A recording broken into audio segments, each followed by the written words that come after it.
majina naitwa Daniel Olosisi, ni mzaliwa wa wilaya Ngorongoro, kata ya Ngarasero, tarafa ya Sale.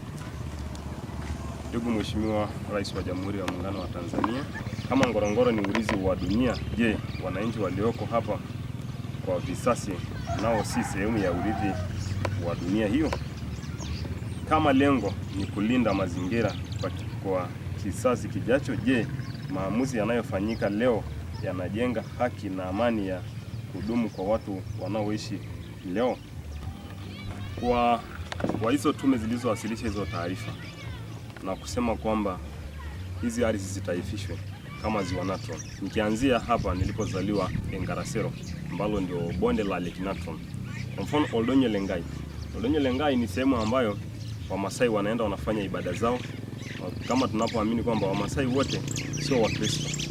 Ni watu ambao wanafanya matambiko yao, ni watu ambao wanaenda milimani, wanafanya miungu yao.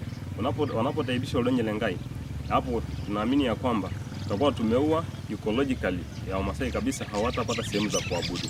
Hata hivyo, Mheshimiwa Rais, kwa Oldonyo Lengai ina maana mbili. Oldonyo ni mlima, Lengai kwa Kimasai ni Mungu.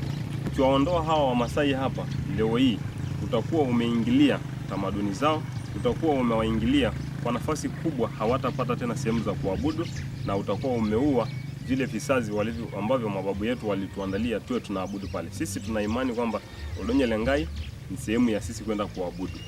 Mheshimiwa Rais wa Jamhuri ya Muungano wa Tanzania, nikikita kwenye kilomita 9.7.2 ambayo imechukuliwa katika bonde la Lake Natron, ambayo imepelekwa Apollo Lake. Ukienda kwenye hiyo kilomita 9.7.2 kuna mabwala ambalo sisi nikiwemo mimi mwenyewe tunaenda pale, tunawapeleka vijana wanazunguka kwenye yale maji, na tuna imani kwamba yale ni sehemu yetu ambayo tunafanyia kazi zetu, na watu wametuingilia pasipo na sababu, bila ushirikisho wote, bila kusikiliza, bila kujua kwamba yale ni sehemu muhimu ambayo na sisi tunaifanyia kazi zetu. Mheshimiwa Rais wa Jamhuri ya Muungano wa Tanzania, kwa sababu najua kazi unazozifanya ni kazi muhimu na ni kazi ambazo zinajenga Tanzania na sio kubomoa Tanzania, naomba usishiriki hili jambo kabisa, ikemee na kataa haya yaliyoazimishwa na tume. Leo hii tuko hapo kukupa hizi taarifa. Tunapokupa hizi taarifa sio kwamba tunaidharau serikali na sio kwamba hatutambui kazi ya serikali, lakini watu hawajakuletea yale yaliyoko ndani ya mioyo yetu. Wameandaa tofauti kidogo na wakakuletea.